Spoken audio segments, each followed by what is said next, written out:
Spoštovani gostje, predstavniki podmladkov slovenskih političnih strank, lep dober dan in dobrodošli v Zavodu svetega Stanislava na Škofijski klasični gimnaziji. Najprej se v tem kratkem nagovoru želim obrniti na vas in se vam v imenu šole, v imenu našega ravnatelja, gospoda Feštanja, in v svojem osebnem imenu se vam želim iskreno zahvaliti za vaš odziv in pripravljenost za sodelovanje na današnji okrogli mizi.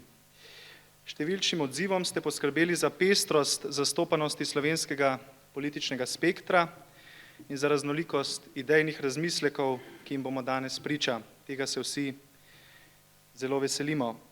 Malo za šalo, malo za res si drznem reči, da ste vsi skupaj prispevali k temu, da bo današnji dogodek na katoliški gimnaziji tudi zares dobil oznako katoliški. Kaj s tem mislim?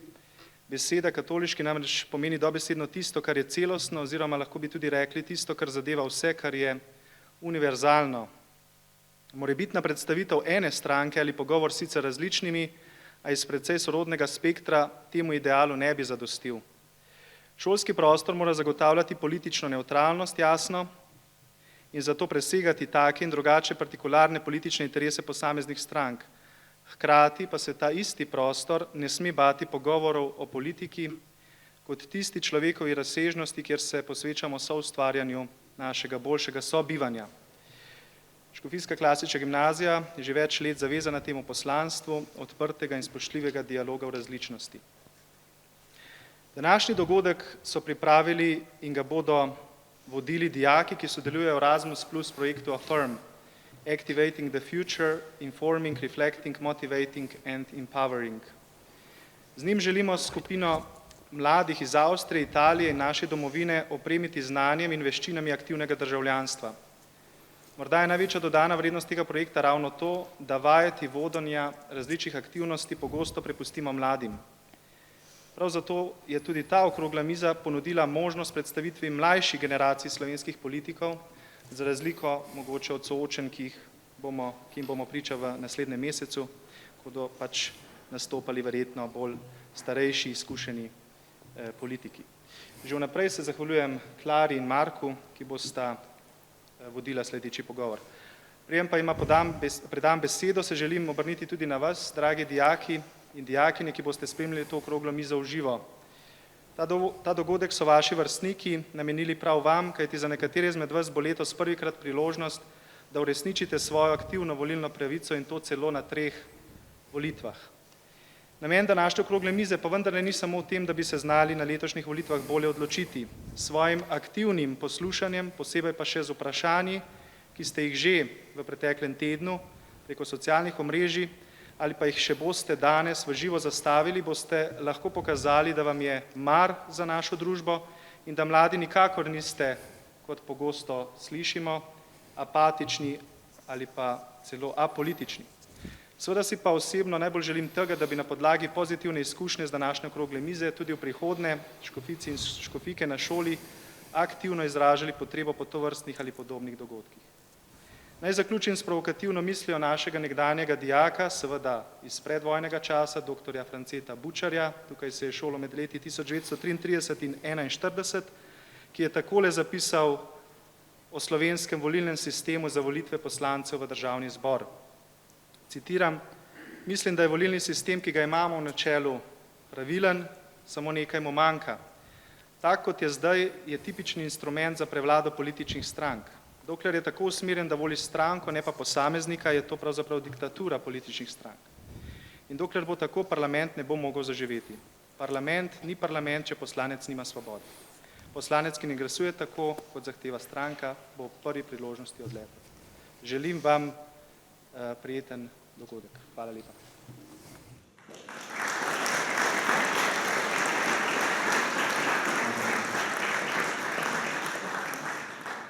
Pozdravljeni tudi v najinem imenu. Jaz sem Marko in z mano je Klara. Oba sva dijaka 4. letnika naše gimnazije in sva del ekipe, ki je pripravljala današnjo okroglo mizo. Vsem se zahvaljujeva za to, da ste si vzeli čas in ste danes z nami. Predvsem pa hvala dr. Tadeju Riflu za ta uvodni nagovor in vsem podmladkom, ki ste se na naše vabilo odzvali in boste danes sodelovali. V okviru projekta Erasmusa firme smo se dijaki odločili, da organiziramo današnjo okroglo mizo in tudi svoje sošolce in sošolke povabimo k aktivnem državljanstvu. Danes ste z nami predstavniki 6 strank, tako parlamentarnih kot neparlamentarnih. V prvem delu vas povabiva, da se vsak na začetku na kratko predstavi in na kratko opiše delovanje vloge podmladka v vaši stranki. S predstavitvami bomo šli po vrstnem redu, iz leve proti desni.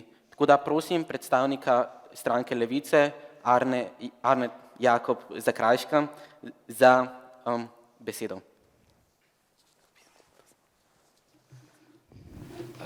Ja, najprej lep pozdrav in hvala za povabilo. Jaz bom začel malo drugače, namreč v Levici imamo vsi mladi enak status, kot vsi ostali člani, smo enakovredni, imamo enako možnost udejanjanja v organih stranke in tudi enakovreden glas, zato v Levici pravzaprav podmladka nimamo. Zavedamo se namreč, da temeljna delitev v družbi ni na mlade in stare, ampak izvorna na tiste, ki imajo v roki kapital, družbeno in pa politično moč in tiste, ki tega nimajo. In Levica je namenjena prav temu, da daje glas slednjim. Naše tematske usmeritve bi jaz razdelil na 3 glavne sklope. Prvi je boj za delavske pravice in odpravo revščine, drugi boj za podnebno pravičnost in ohranjanje okolja in pa tretji, to je energetska tranzicija, to je varstvo demokracije. Zdaj na področju dela smo v Levici vedno na razrednem stališču, verjamemo namreč, da funkcioniranje naše družbe omogoča prav podplačevanje in izkoriščanje množice delavcev. To se je dobro pokazalo tudi zdaj med epidemijo. Hkrati je dejstvo, da tehnološki napredek 21. stoletja položaja delavcev ni izboljšal, ta se je kvečjemu poslabšal. Seveda smo pri svojem delovanju vedno zato v konfliktu z aktualnim družbenim in ekonomskim sistemom, to je s kapitalizmom, ki temelji na izkoriščanju delovne sile in pa na kopičenju dobičkov v rokah lastnikov produkcijskih sredstev. Tudi okoljska kriza je v bistvu problem, ki izhaja iz kapitalizma, namreč živimo v sistemu, ki je utemeljen na nelogični nenehni gospodarski rasti, na pretiranem izkoriščanju naravnih virov in pa na poblazneli potrošnji. Zato smo mnenja, da je za uspešno soočanje z okoljskim zlomom, ki nam grozi, potrebna tudi radikalna sprememba družbenega sistema. Zdaj, zadnja točka, ki sem jo omenil, je demokracija. Smo demokratični socialisti in zato je za nas pomembno, da imajo ljudje, vsi volivci, vsi volivke glas in da se ta glas tudi upošteva. Zato je ključno, da politika drži svoje obljube, ki jih daje volivcem pred volitvami, zavzemamo se tudi za razširitev možnosti referendumskega odločanja, ki je bila v zadnjih nekaj mandatih močno okrnjena zlasti na najbolj ključnih področjih. Nenazadnje se pa zavzemamo tudi za uvedbo delavske demokracije, torej ekonomske demokracije, to, da lahko delavci v podjetjih so soudeleženi pri njihovem upravljanju. Hvala.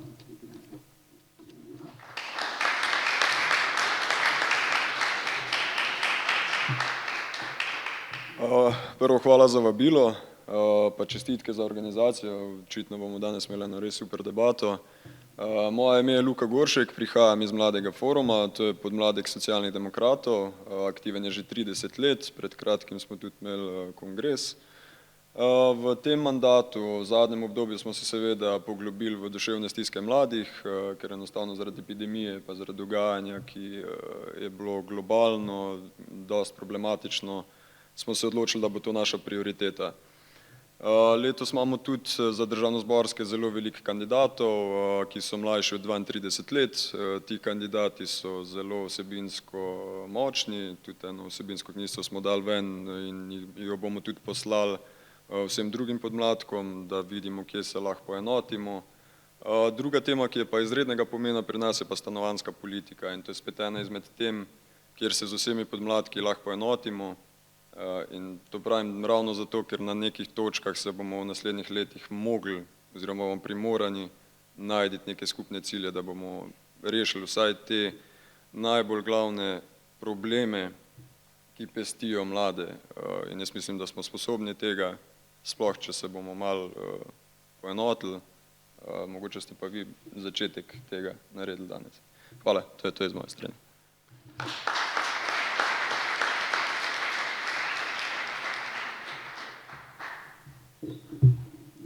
Zdravo.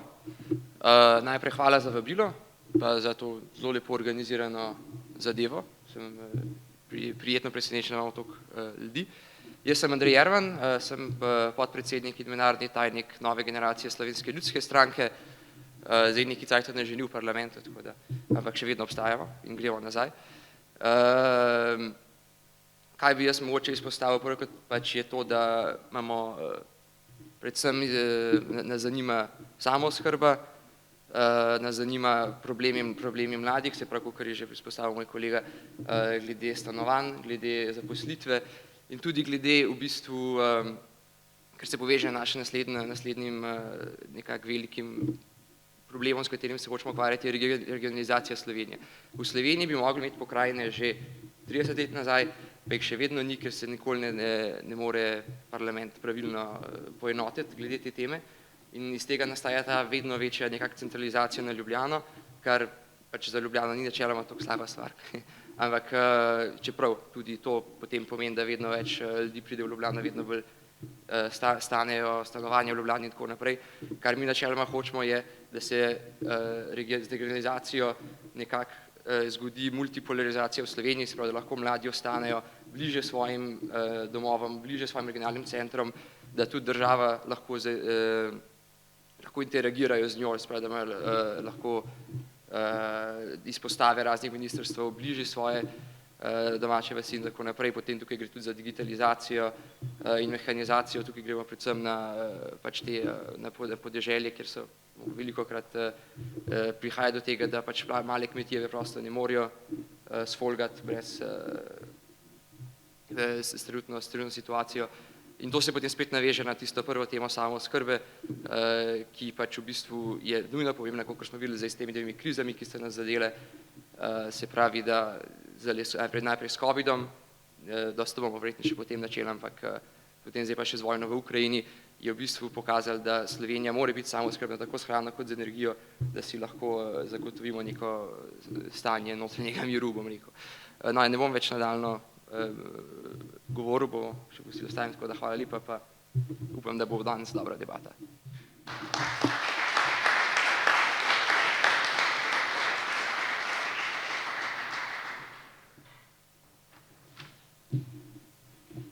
Živjo, lep pozdrav tudi z moje strani. Jaz sem Lucija Tacer in sem predstavnica Gibanja Svoboda. Najprej bi zelo pohvalila organizacijo in pa to odlično spolno uravnoteženost, ki imamo danes na panelu. Želela bi si, da bi bilo tako tudi v parlamentu. In v iniciativi Mladi Gibanja Svoboda se zbiramo mladi, ki želimo doseči pozitivne spremembe v naši družbi na temelju teh vrednot svobode, spoštovanja in pa odgovornosti. Poleg tega pa si želimo tudi približati politične teme mladim, zato da se bomo mladi bolj aktivno vključevali v družbo in pa potem čez čas, da bojo tudi odločitve na državnem nivoju odsevale bolj, kaj si vsi želimo v tej državi, ne samo mogoče specifičen del populacije, ki hodi malo bolj na volitve. Tako da letos moramo iti res vsi v velikem številu. Ponosna sem pa, da smo že od samega začetka aktivno udeleženi tudi mladi pri oblikovanju programa in zdaj na tej točki bi mogoče izpostavila dva elementa, ki se mi zdita taka, da bi se najbolj neposredno tikala vaše situacije kot gimnazijci, ki zaključujete srednjo šolo, in to sta izobraževanje in zdravje.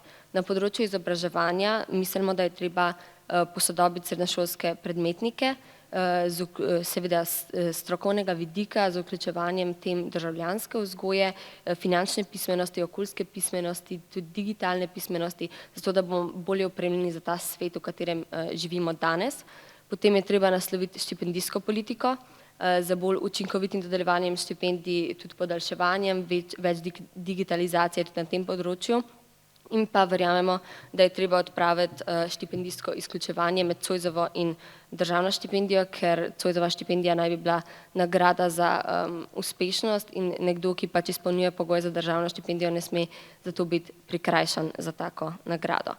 Na področju zdravstva se osredotočamo na duševno zdravje, predvsem, ki se je res pokazalo kot problem, sicer je bil že prej, ampak se je še bolj izpostavil med pandemijo.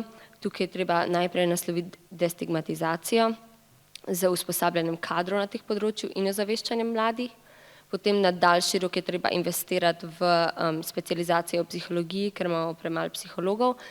Za ta vmesen čas pa predlagamo svetovanja študentov psihologije, ki se že odvijajo na nekaterih fakultetah in bi ta program mogoče bilo vredno razširiti in ponuditi tisto prvo pomoč. Na koncu pa še spodbude za gibanje za mlade, da se res omogoče mladim, da peš ali s kolesom pridejo do šolskih in obšolskih dejavnosti.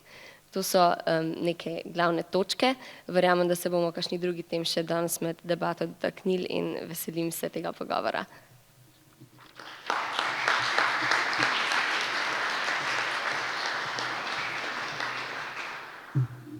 Lep pozdrav tudi v mojem imenu.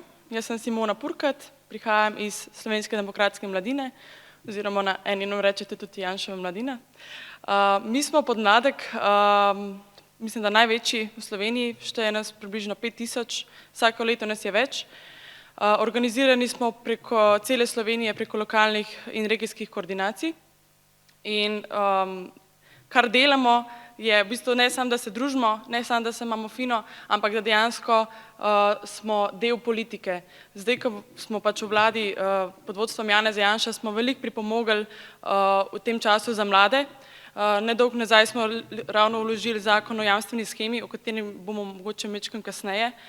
Prav tako smo povišali vpisna mesta na fakulteti za medicino in fakulteti za računalništvo in še mnoge druge stvari. Kar pa je bistvo vsega tega, je, da smo res dobri prijatelji pri nas v podmladku. In kdorkoli se bo odločil, da pride k nam, je zelo dobrodošel in jaz vem, da se bo dobro počutil.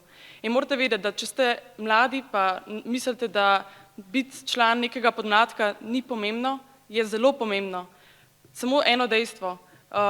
Slovenska demokratska mladina oziroma naša predhodnica, socialdemokratska mladina, je bila prva politična organizacija, ki je zahtevala samostojno Slovenijo. Tako da res, tudi če pogledate, kdo vse je začel politično kariero v podmladku, ne vem, minister Logar, poslanka Alenka Jeraj, Anja Bah Žibert, državni sekretar Žan Mahnič. Začetek politične kariere je res fino začeti v podmladku. Tako da vabljeni, da se nam pridružite, pri nas ste vedno dobrodošli.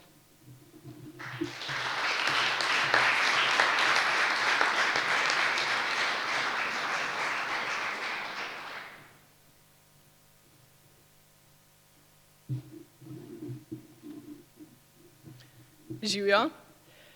Moje ime je pa Katja Berg-Bevc in prihajam iz vaše sestrske gimnazije. Pred davnimi leti sem hodila na gimnazijo Želimle.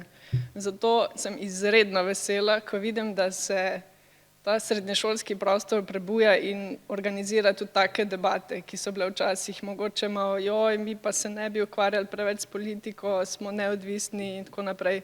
Tako da zelo pozdravljam pobudo dijakov in to, da so profesori prisluhnili in organizirali tako debato.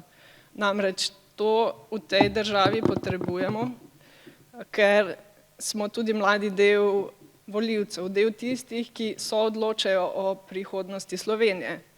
In zelo vesela sem, da lahko rečem, da pri nas v Novi Sloveniji smo podmladek organizirani sicer kot posebna organizacijska enota, ampak zelo vključeni tudi v samo delovanje stranke.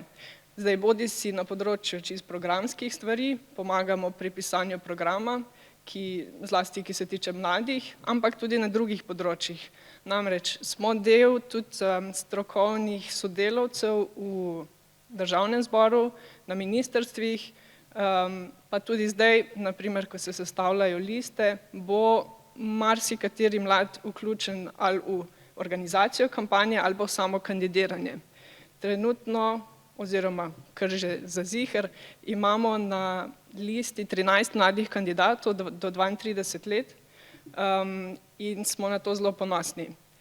Tako da res verjamemo, da moramo mladi se začeti učiti nekega političnega udejstvovanja že v podmladku in s tem ne mislim samo zelo te aktivne participacije, v smislu, da grem na volitve kot kandidatka, se tam predstavim in tako naprej. Ampak so zelo pomembne tudi vse ostale vloge.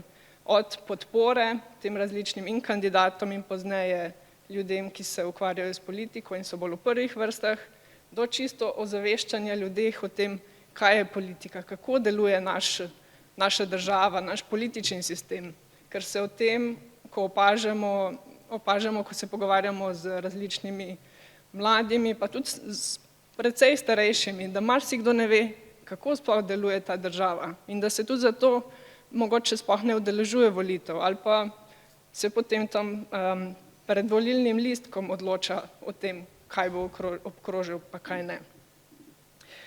Kar se tiče naših vrednostnih usmeritev, izhajamo iz krščanskega družbenega nauka in tudi vrednot, ki so v tem smislu najpomembnejše.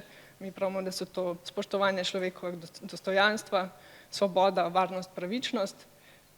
Zato tudi na celotno urejanje politike gledamo tako, da je treba gledati vse spektre družbe, ne samo, naprimer, stanovanjsko problematiko, duševno zdravje in tako naprej. Jasno, to je zelo pomembno, ampak treba je gledati na vse vidike, zato da res lahko celostno zasnujemo celotno politiko družbe. Hvala lepa.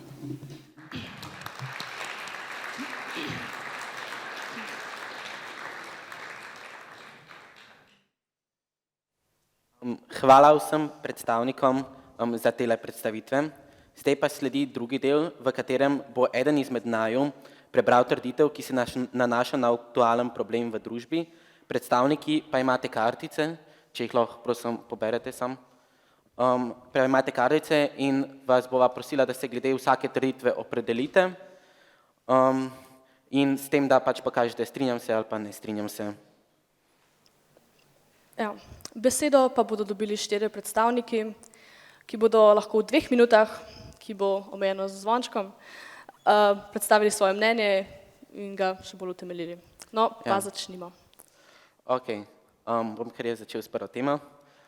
Prva tema se nanaša na aktualne dogodke v šolskem sektorju. V epidemiji je bil predvsem zdravstveni sektor prioriteta države in vsi smo si prizadevali, da bi ta sektor čim manj obremenjevali. Ko se je epidemija umirila, pa se je začelo aktivno delovanje sindikatov. Najprej so se z vlado uspešno pogajali sindikati v zdravstvenem sektorju. Seveda pa se je od leta 2020, ko se je COVID začel, spremenil način dela vsem zaposlenim. Zelo velike izzive so imeli tudi naši profesorji in učitelji in to je vodilo v stavko, ki je bila prejšnjo sredo. Naslednja trditev je, ki bi se prosil, da se opredelite, je stavka zaposlenih v šolstvu je bila upravičena. No, zdaj bi pa rad povabil prvo predstavnico Mlade Slovenije, da nam pove, kaj pač, če je vzrok za stanko bil samo plače ali je v ozadju še kaj drugega. Ja, hvala lepa. Zdaj mislim, da je nesporno dejstvo, da vsi učitelji zaslužijo višje plače. Po mojem se tudi vi strinjate s tem, da vaši učitelji dobro opravljajo svoje delo in da si zato zaslužijo ustrezno plačilo. Kar se tiče zdaj konkretne stavke, pa si malo poglejmo širšo situacijo. Vlada je v zakonodajni postopek vložila predlog zakona o dohodnini, ki bi zvišal oziroma ki bo zvišal plače vsem zaposlenim. In presenetljivo sindikati so se združeno odzvali na to, da to pa ni v redu, zato ker se bo preveč obremenilo proračunsko blagajno. No, potem čez nekaj časa pa so sami zahtevali, da se dvignejo pa samo določenemu sektorju države, samo učiteljem plače. In naenkrat ni več problem proračunska vzdržnost in tako naprej. Tako da jaz moram žal reči, da so tukaj sindikati zlorabili zaposlene v šolstvu za dosego nekih svojih političnih ciljev. In se mi zdi zelo dvoličen tak način obravnavanja tematike. Po eni strani ne želiš, da imajo vsi višje plače, po drugi strani ti pa ni problem, če imaš samo ti višje plače, pa mogoče še bolj ali pa zelo podobno obremeniš državni proračun, pa rečeš, ja, to pa zdaj mi je pa v redu. To je to. Hvala. Hvala za tole mnenje. Zdaj pa bi dal besedo predstavniku Levice in mogoče lahko kaj odgovori, naredi reply na mnenje Mlade Slovenije. Ok, hvala za besedo. Ne rečem, da šolstvo v resnici za nobeno vlado v preteklosti nikoli ni bila prioriteta. Ne? Šolstvo je že od gospodarske krize 2008 dalje od vsega javnega sektorja najbolj na udaru. Spomnimo se ZUF, spomnimo se konec koncev na to, so plače zaposlenih v šolstvu tudi v preteklosti vedno rasle počasneje kot v drugih delih javnega sektorja. Šolstvo je bilo v času epidemije zdaj dodatno obremenjeno, šole so bile zaprte, na učitelje se je izvajal pač pritisk preko dela nadaljavo, ki je bilo slabo urejeno, vlada je obljubljala neke kadrovske ukrepitve, do katerih ni prišlo, pedagogi niso bili niti vključeni v snovanje ukrepov, čeprav se pač tičejo konec koncev njihovega poklica. Jaz bi rekel, da je bila tle kaplja čez rob to, da je vlada neodgovorno in pač enostransko potem dvigovala plače v policiji, v vojski in v najbolje plačanem delu zdravstva, ne medtem ko so šolniki zopet izviseli. Izpostavil bi še, da v Levici posebej podpiramo zahteve tistega dela zaposlenih v vzgoji in izobraževanju, ki je najslabše plačan.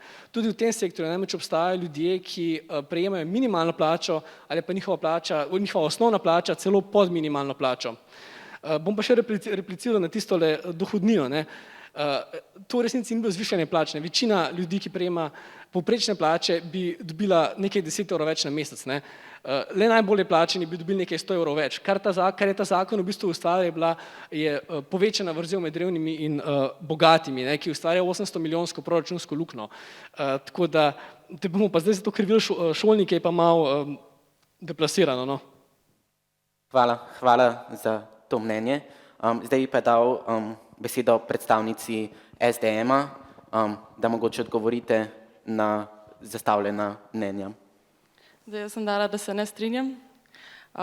In sicer zato, ker ta stavka je še en tipičen dokaz, kako levica oziroma levica z malo izrablja v tem primeru zaposlene v vzgoji in izobraževanju za svoje politične igre.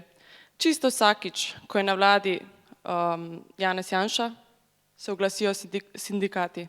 In ko smo že prej omenili tole zakon o dohodnini, Lidija Jerkič, predsednica Svobodnih sindikatov Slovenije, ko so jo v intervjuju vprašali, zakaj so pa oni proti temu, da vsi dobijo višje plače. A veste, kaj je ona odgovorila? Ja, veliko ljudi me to vpraša, ampak kakorkoli se skušam domisliti, zakaj smo mi proti, ne vem, zakaj smo proti, ampak smo proti. Ampak če se vrnem nazaj na šolnike. Vemo tudi, da je gospod Branimir Štrukelj leta 2014 na evropskih volitvah kandidiral na listi Levice. Vemo tudi, da je oče Kučanovega vnuka in mislim, da je to dosti zgovoren podatek, da se izrablja za šolnike za svoje politične igre. Hvala tudi vam za podano mnenje. Zdaj bi povabil še predstavnika Mladega foruma, da mogoče še neko zaključno... Prvo bi se sam spomnil, kdaj so bili največji sindikalni protesti oziroma sindikalna stavka, glede na to, da je kolegica rekla, kako mi to zlorabljamo, to je bilo v času Pahorjeve vlade. To je bil Dušan Semolič drugače, tisti, ki je to sprožil. Mislim, da je bilo cirka 40,000 sindikalistov takrat na ulici. Ne vem, kdo je takrat jih zlorabljal, mi očitno ne, glede na to, da je vlada padla tudi zaradi tega. Drugače bi pa sam rekel, glede na to, da je že kolega z Levice tudi poudaril dosti bistvenih zadev, vsaka stavka, kjer se spoštljivo izraža neko mnenje, če nekdo ni zadovoljen, je upravičena. Pa ne bo to šolnikov ali pa kogarkoli drugega.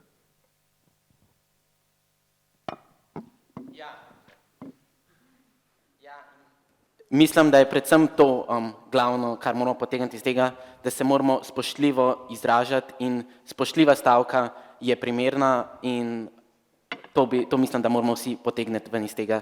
No, zdaj pa mogoče predal besedo za naslednjo trditev. Klari? No, zdaj se bomo pa dotaknili zelo pereče teme Ukrajine. Rusko-ukrajinska vojna je aktualna vojna, v kateri sodeluje predvsem Rusija, proruske sile in Belorusija na eni strani, ter Ukrajina in njeni mednarodni podporniki na drugi strani. Konflikt se je začel februarja 2014, po revoluciji dostojanstva in se osredotočil na status Krima in delov Donbasa, ki so mednarodno priznani kot del Ukrajine. Tako je Rusija 24. februarja 2022 sprožila obsežno invazijo na Ukrajino. Gre za največji konvencionalni vojaški napad na evropskih tleh po drugi svetovni vojni. Vse več držav članic EU namenja več svojega denarja za posodobitev vojske. Med njimi tudi Nemčija. Obstajajo tudi skrbi, da se Rusija ne bi ustavila samo pri Ukrajini in da lahko začne ruski vpliv delovati v sosednjih državah. Zdaj pa prosim, da se opredelite glede te trditve. Glede na aktualne dogodke je posodobitev Slovenske vojske nujna.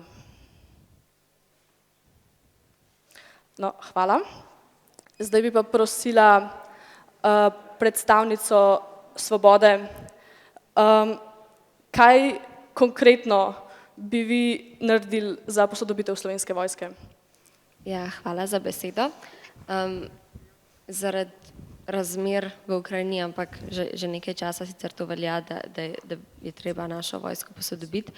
In zdaj mi bi se tukaj osredotočili mogoče na dve stvari. Najprej na investicijo v opremo za ta dvojni namen, torej za zaščito in reševanje in obrambo, zato da se tudi te investicije lahko uporabljajo v mirnem času.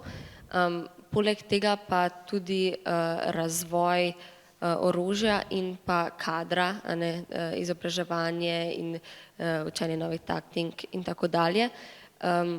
Ob tem bi pa še izpostavila, da smo proti obveznem služenju vojaškega roka, ker verjamemo, da to ne prispeva k kvaliteti vojske in tudi ni v koraku s sodobnim časom, pa tudi ne z našo vrednoto svobode in odločanja. Tako da, ja, investicije so nujne in v tistih dveh kategorijah, ki sem jih naštela, bi začeli.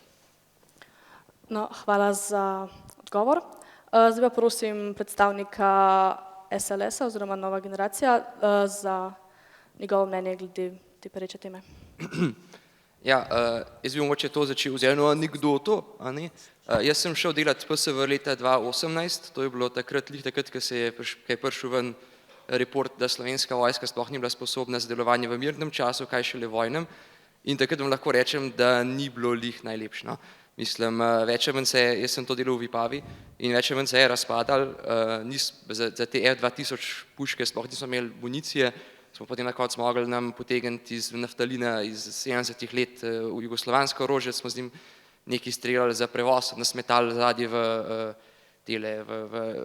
neke zelo žalostne kombije, tako da nasplošno ni bilo lih nekaj, kar bi lahko rekel, da je neka vojska, ki dosega kakršenkoli resen standard. Zdaj s temi raznimi reformami, ki so takrat zgodile, je šlo malo na boljše, ampak še vedno kar zaostaja. Zdaj, mogoče najprej tudi bi izpostavil to, da veliko beremo zadnje cajte, da Janševa vlada pa v neke orožarska posla s temi bokserji izvaja in tako naprej. Bokserji so 8-kolesniki, če ne veste. No ja, pač za te bokserje se jaz spomnim leta 2018, ko sem stal na straži celo noč, pa edina stvar, ko sem nam pustili brati, je bila revija Slovenske vojske, da se takrat že pisali to noter, to je bilo leta prednji Janša prišel na oblast, da so te bokserji namenjeni v naslednji reformi za pač nakupane. Tako da to se ne pustiti, da je kle neki Janševo orožarsko, kle gre preprosto za neko osnovno modernizacijo Slovenske vojske, ki je nujna. Bi pa mogoče rekel, da ni vse rožnato, mora se plačati predvsem več za kader. Ni dovolj, da imamo samo novo opremo, potrebno je tudi, da se pridobi za Slovensko vojsko kvaliteten kader, kar se dobi prvo skozi višje plače, ker slovenski vojak zasluži toliko malo, da je kar žalosten. Se oprošča, bomo še mogoče, če imamo še kakšno vprašanje, potem bomo še lahko govorili. Hvala. No, hvala vam za izraženo mnenje. Vidim, da ste v Levici proti tovrstni trditvi. Lahko poveste, zakaj? Ja, ne pojasnim na začetku, da v Levici, dokler obstaja Slovenska vojska, ne nasprotujemo temu, da ima primerno opremo in temu tudi nikoli nismo nasprotovali. Dokler gre za opremo, ki se lahko uporablja za obrambo Slovenije. Kot pa so pokazale prejšnje vlade, zlasti vse Janševe vlade, pa je naša obrambna politika izredno NATO-centrična, torej da se pod krinko obrambe Slovenije v resnici kupuje orožje, ki je namenjeno za NATO-ve misije vojaške avanture v tujini. Tukaj zdaj primarno izpostavljam razne vrste oklepnikov. Ne. Slovenija je ogrožena, ne, ampak Slovenija ni vojaško ogrožena, Slovenija je socialno ogrožena. Imamo katastrofalno situacijo v zdravstvu, na področju stanovanj, konec koncev nam grozi tudi okoljska kriza. Ne. In vsi ti milijoni, ki jih vlada vlaga v neke orožarske posle, ki so namenjeni zgolj in izključno NATO-vim misijam, to je denar, ki pač ga ne moramo uporabiti za tisto, kar trenutno res rabimo. Konec koncev, to je vaša prihodnost. Pač vi boste rabili stanovanje, vi boste rabili zdravstvo. Posebej nas v Levici skrbi, da bodo aktualni dogodki v Ukrajini tudi vodili v vsesplošno militarizacijo družbe, kar se že nakazuje v nekaterih drugih evropskih državah, nažalost. Tako da jaz bi še enkrat upozoril. Slovenija ima celo v ustavi zapisano, da pri zagotavljanju varnosti izhaja država predvsem iz mirovne politike, kulture miru in pa nenasilja. Zato si moramo še naprej prizadevati, da ostanemo glasniki miru in pač da na diplomatske in nenasilne načine rešujemo spore, ne pa da se popolnoma militariziramo. No, hvala. Zdaj bi prosila še predstavnico Nove Slovenije, glede na to, da je vaš minister, obrambni minister. Hvala lepa. Moram se kar uvodoma odzvati na svojega predhodnika in sicer, da določena stranka nam vedno predstavlja namenjanje sredstev za vojsko kot to, da je zdaj, a bomo dali vojski toliko in toliko denarja in zdaj za ostalo ne bo nič ostalo. To ne drži.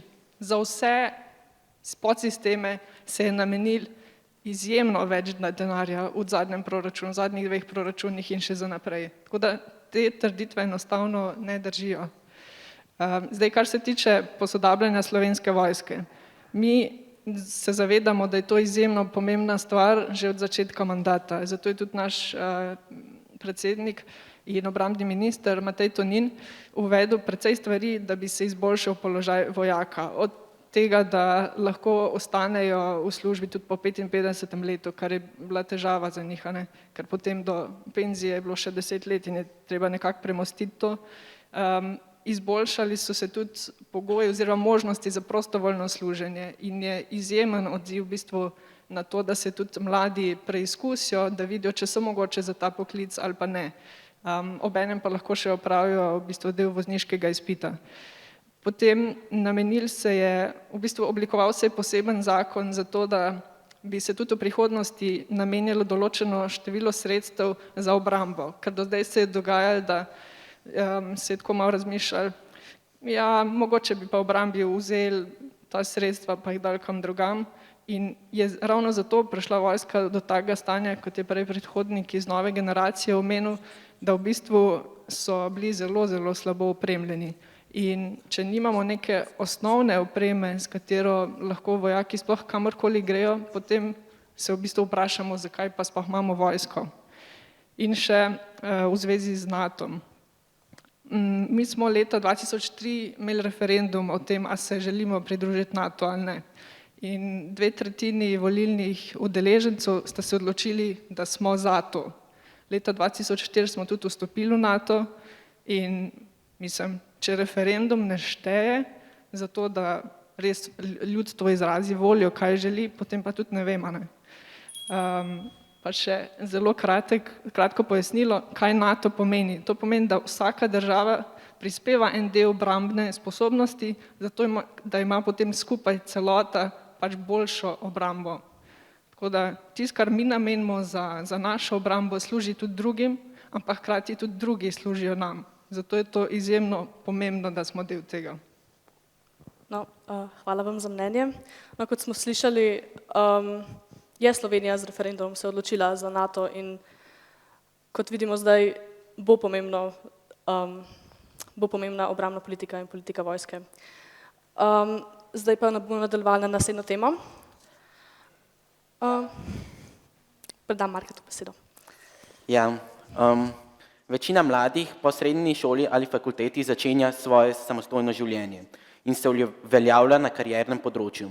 Veliko vprašanj in izzivov ima v obdobju osamosvajanja odprtih. To so predvsem izzivi prve zaposlitve, gradnja odnosa s partnerjem in iskanje ter ustvarjanje svojega prvega doma. Ker imamo mladi, ki smo prihodnost vsake države, tako veliko izzivov, hkrati pa smo finančno zelo šibki, bi nam lahko država pomagala pri vstopu v odraslost. Ali se strinjate z naslednjo trditvijo? Država bi morala finančno pomagati mladim, da si lažje uredijo dom.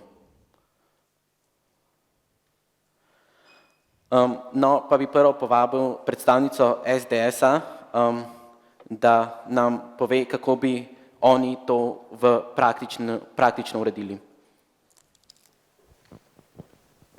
Ja, to je v bistvu zdaj najbolj pereča tema med mladimi, stanovanja. In kot sem že prej omenila, v SDM-u oziroma skupaj s poslansko skupino SDS smo pripravili zakon o jamstveni shemi, ki smo ga sicer dali v državni zbor že pred leti, ampak ga žal takratna koalicija ni sprejela. In sedaj smo ga ponovno vložili. In gre za zakon, v bistvu o jamstveno shemo, ki jamči porok. To pomeni, da vsi tisti mladi, ki imajo nižje dohodke, bojo ravno zaradi tega jamčenja države, poroštva, lahko dobili kredit.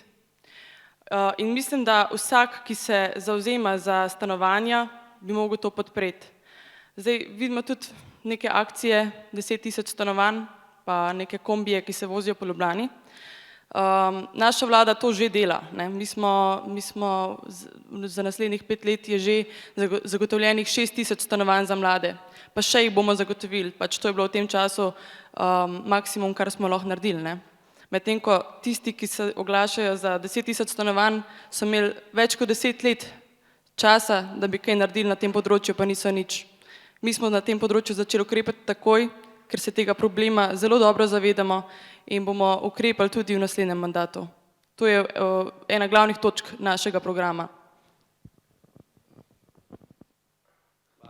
Hvala za tole mnenje. Zdaj pa povabim predstavnico stranke Gibanja Svoboda, da pove, kako bi se oni v prihajajočem mandatu spopadli s tem problemom. Ja, hvala za besedo. Jaz bi pa tukaj pogledala malo bolj prostorski vidik. Torej, mi bi se tega lotili nekako sistemsko in sicer najprej, da država upravlja racionalno z zemljišči in na teh zemljiščih zagotovi, da lahko živi čim več ljudi na čim manjšem prostoru, posebej v primerih mest, kjer imamo te probleme, da mladi želijo zaradi zaposlitev živeti blizu recimo Ljubljane in pač ni dovolj stanovanj na voljo. In to, da lahko čim več ljudi živi na čim manjšem prostoru, se lahko naslavlja z urbanizmom, z strateškim načrtovanjem, ko se gradijo nova stanovanja, ki jih rabimo in tudi pač mi mislimo, da je treba investirati v gradnjo novih stanovanj. Poleg tega pa tudi, ko gremo obnavljati naselja, ki že obstajajo. Zdaj, zadnji element je pa še, da reguliramo neke anomalije na trgu, torej recimo Airbnb, prekomerno oddajanje preko Airbnb-ov v mestih, kjer je v bistvu možnost, da se celo preko tega portala naslavljajo te problemi z nekimi dodatnimi obdavčitvami, seveda v popolnem soglasju z lokalnimi oblastmi in pa večjim nadzorom in inšpekcijo nad praznimi stanovanji in pa tistimi, ki se oddajajo na črno. Tako da, če bi bolj nadzorovali trg, da bo deloval transparentno in pa potem se pametno lotevali teh novih projektov gradnje, ki vemo, da jo potrebujemo, mislimo, da bi lahko naslovili ta problem, ker seveda se strinjamo, da rabimo stanovanje in trenutne razmere in cene, ki so na trgu, pač niso sprejemljive. Hvala. Sedaj pa povabim predstavnico MSI-ja, da pove, kakšno je pa stališče njihove stranke glede te teme. Hvala lepa. Strinjam se, da je treba na problematiko pogledati celostno. Se pravi, da moramo uravnavati tako ponudbo kot povpraševanje. Da ni dovolj, da samo omogočimo mladim, da pridejo do kredita za stanovanje, ampak je treba nekaj narediti tudi na strani ponudbe. Se pravi, da bo več stanovanj dejansko pa hiš na trgu, da jih lahko tudi sami zgradijo.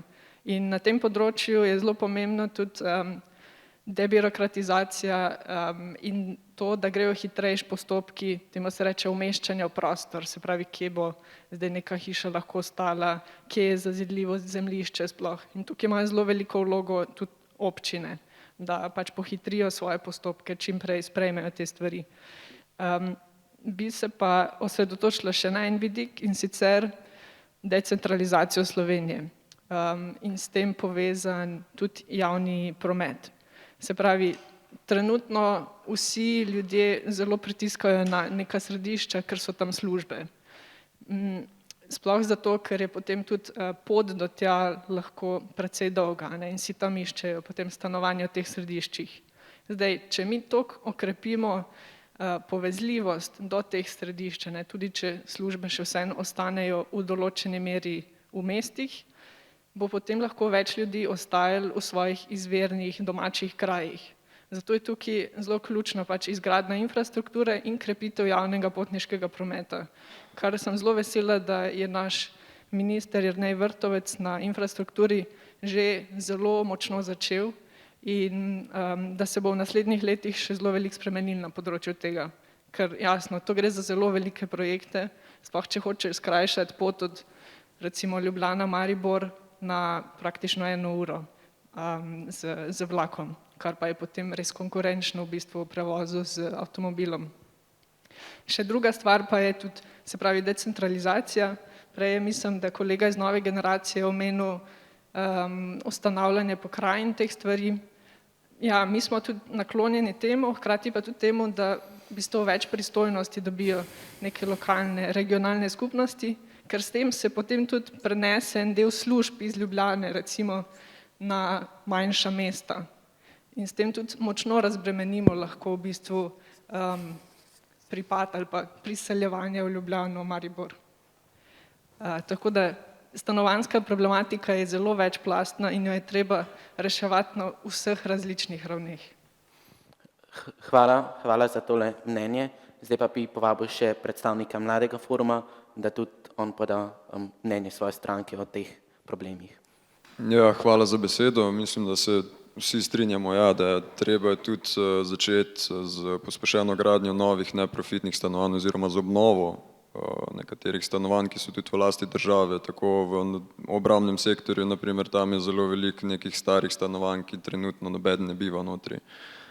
Treba je pa opozoriti na to, da okolikor nek mlad človek nima urejene neke normalne zaposlitve z normalno plačo, potem si tudi doma ne bo mogel ustvariti. Tako da to je v bistvu premo sorazmerno odvisno eno od drugega.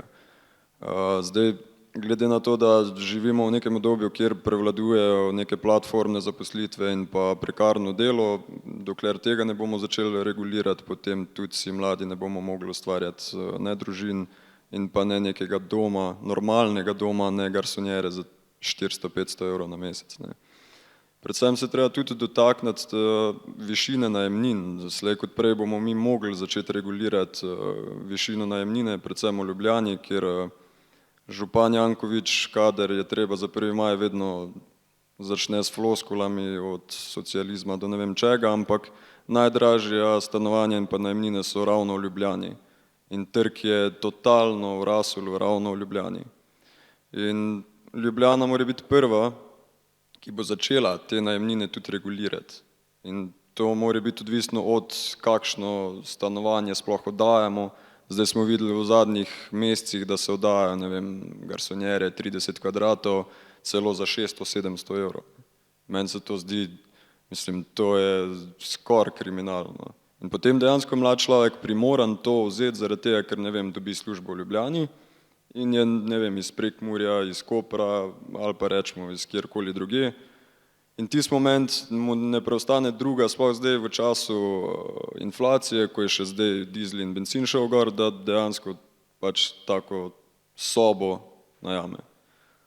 Tako da ja, se pa strinjam, ja, bomo mogli začeti graditi ta stanovanja. Me pa veseli, da ste 6000 stanovanj po vaše zgradili, se bomo pol še pogovarjali, kje je to bilo, ker prvič čujem, da ste 6000 stanovanj na novo omogočili. No? Hvala. Hvala. Jaz bi se vsem zahvalil za celostno sliko, ki ste jo predstavili ob tej tematiki. Zdaj bi pa povabil, da Klara nadaljuje z naslednjo trditvijo.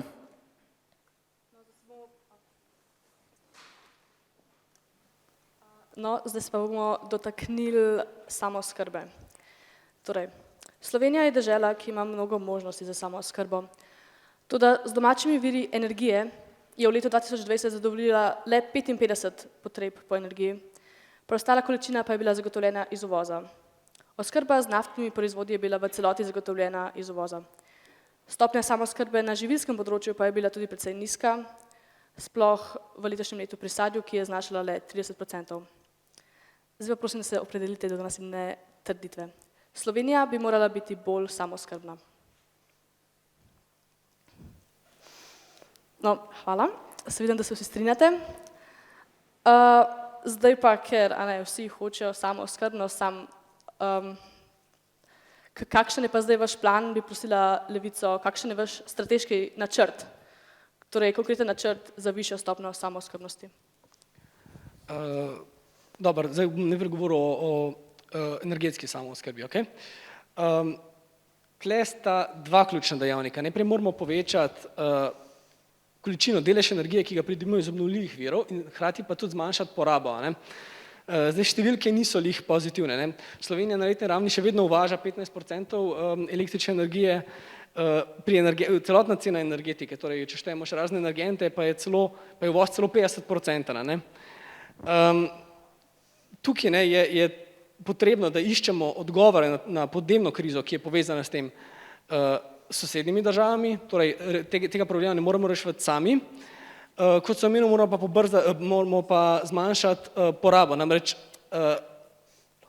v našem sistemu, torej kapitalističnem sistemu je raba naravnih virov nebrzdana, ker jo poganja cilj večanja dobička in pa njegove koncentracije v rokah peščice, torej lastnikov proizvodnih sredstev in pri tem nastradata tako delavski razred kot tudi narava. Tako da za resnično energetsko transformacijo moramo nasloviti tudi problem trenutnega sistema.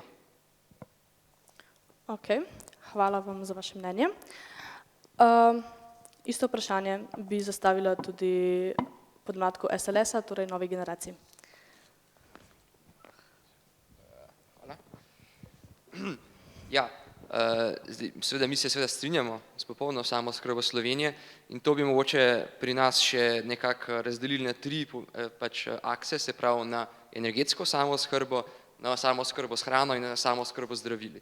Se pravi, če najprej začnemo z energetsko samooskrbo, tukaj mora priti do tega, da se končno rešimo tega vpliva od raznih ruskih in drugih kartelov, ki Slovenijo oziroma celotno demokratično Evropo lahko dušijo z pritiskom na en gumb, tako rekoč.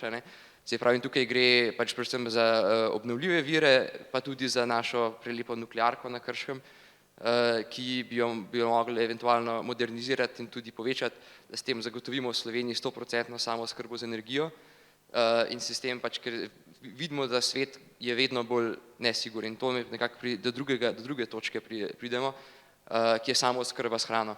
V Sloveniji smo najprej zdaj imeli COVID, kjer se to mogoče ne ve toliko javno, ker ni bilo toliko spet v medijih, ampak za nekako 2 tedna, takrat, ko se je razglasila epidemija, v Sloveniji načeloma nismo bili sigurni, če bomo lahko imeli dovolj hrane, ker so se kar naenkrat vse meje zaprle in tudi države, ki naenkrat niso hotele več, da bi te njihove strateške rezerve trgovale in za 1-2 tedna približno je bil kar malo vprašanje, kje bo prišla hrana. Pa hvala Bogu je potem Evropska unija to vseeno nekako porihtala, po domače rečeno, da nikoli ni prišlo do tega.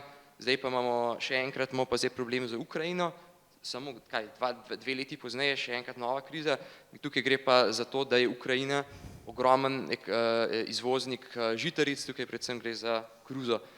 Oni so potrojili v zadnjih 15 letih njihovo produkcijo koruze, ogromno tega gre v izvoz, ne samo v Evropsko unijo, tudi v Bližnji vzhod na Kitajsko in tudi za Slovenijo to pomeni, da zdaj poleta bo ogromen problem. Mi smo bili na celskem Agritech sejmu, kot je novi podmladek SLS-a in so imeli kar par ljudi, ki so prišli in govorili z nami, ki uvažajo koruzo iz Ukrajine za slovenski trg in ne vejo, kaj bo zdaj se sploh zgodilo.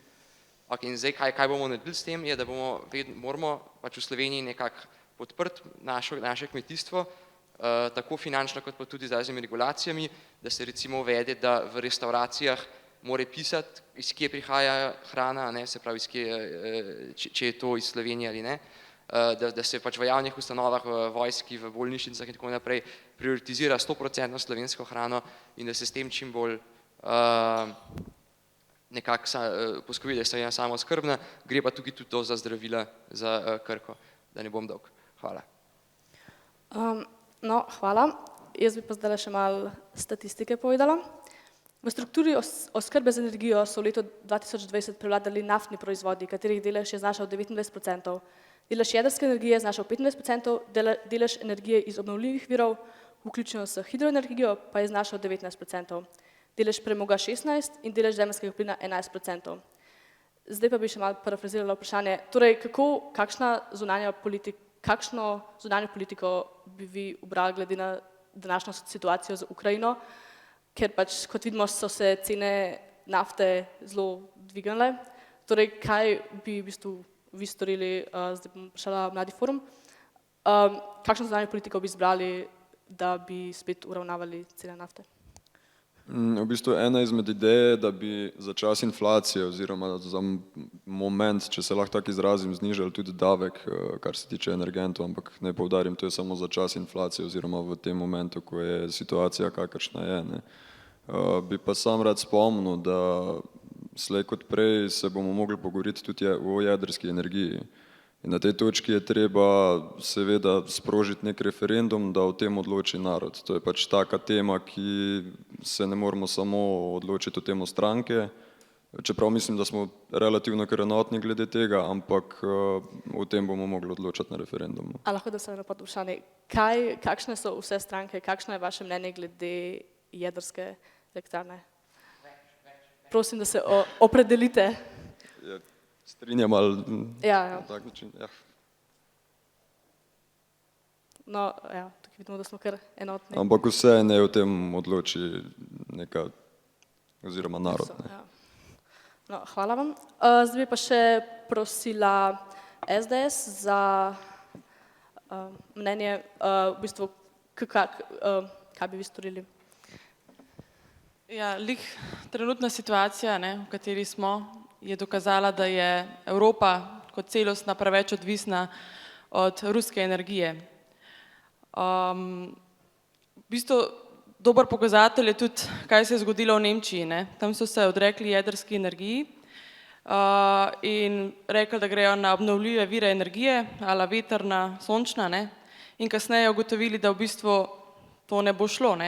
In na to so šli nazaj na termoenergijo, ki je pa najbolj umazana in najdražja. Mi v SDS zelo podpiramo, si želimo več jedrske energije, ker mislimo, da je najbolj čista in najbolj učinkovita. Zato tudi podpiramo gradnjo drugega bloka jedrske elektrarne Krško. Hvala vam za mnenje. Vidimo, da smo na tem področju, so se stranke zelo enotne. Zdaj pa bi prosila Markota za naslednji sklop vprašanj. Ja, torej, naslednja trditev je povezana z begunskim vprašanjem. V Sloveniji in v Evropi se že drugič v zadnjem desetletju srečujemo z begunskim vprašanjem in me zanima, če se strinjate z naslednjo trditvijo. Sprejemanje beguncev in migrantov v Sloveniji je dobro urejeno.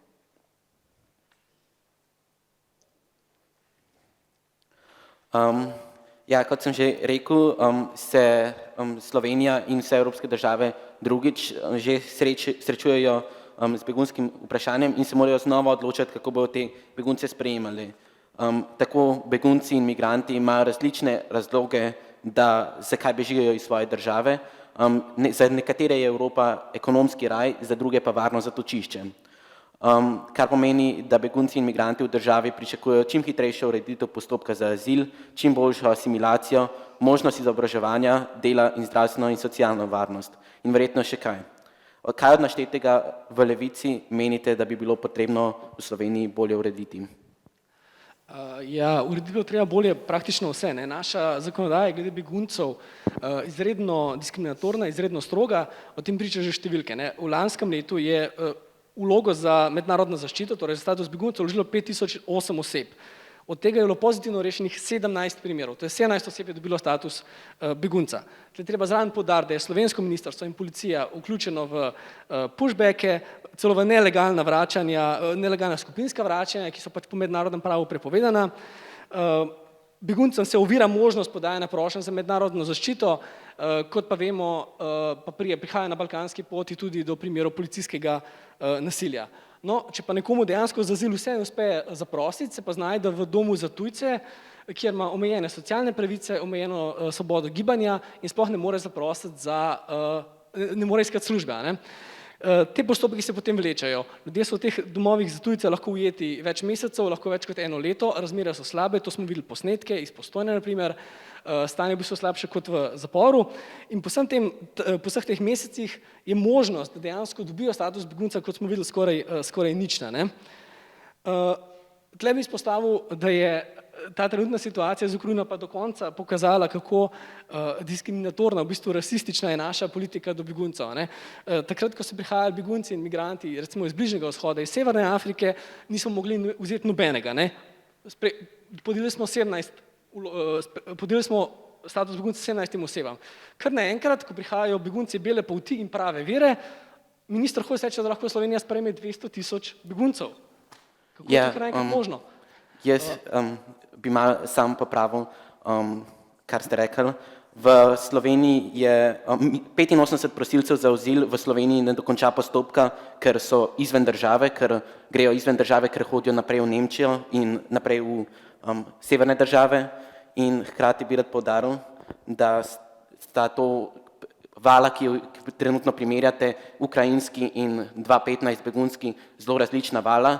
En je v leta 2015 so prihajali begunci, predvsem migranti, 70% je bilo migrantov, ki so iskali ekonomsko in so prihajali v Evropo za poboljšanje ekonomskega stanja, medtem ko je bila samo 1/3 beguncev, ki so bežali pred vojnim stanjem v državi.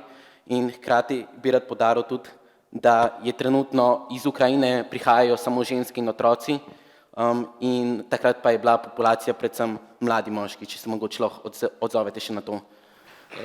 Ja, seveda, ne. Seveda, tukaj nikakor ne želim kogarkoli obtoževati, da pač ne bi smel dobiti status begunca. Mi ravno to ves čas ponavljamo, da bi mogli obravnavati pravično vse enako. Zdaj glede teh številk, mislim, da je 1/3, si rekel, da je bilo kao dejanskih beguncev.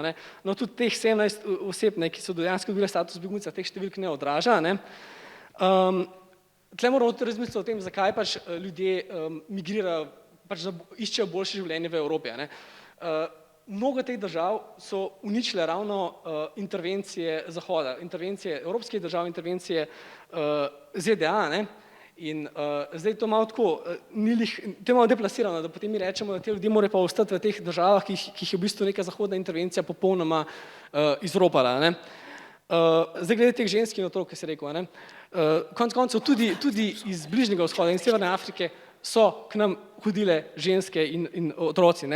Lani smo imeli primere, ko so pač otroci se utapljali v reki Kolpija. Tako da to zdaj zreduciramo na neke spolne kvote, to se mi nikakor ne zdi primerno. Ne, se popolnoma strinjam. Bi pa rad še poudaril, ker ste rekli, da so to begunci, katerih vzrok je zahodni svet, bi poudaril, da sedanje stanje v Afganistanu, zdaj, ko je Amerika šla ven iz države, ali se vam zdi pač stanje zdaj neprimerno boljše, ker se Zahod neha vmešavati. No, Kratko, prosim, da se še odzovete na to, pa bomo dali besedo naprej, ker Ne, nikakor ni boljše, je pa posledica tega, da v 20 letih okupacije Zahod ni uspel vzpostaviti takih struktur, oziroma pomagal vzpostaviti takih lokalnih struktur, ki bi omogočile prehod v neko pravičnejšo družbo. A ne?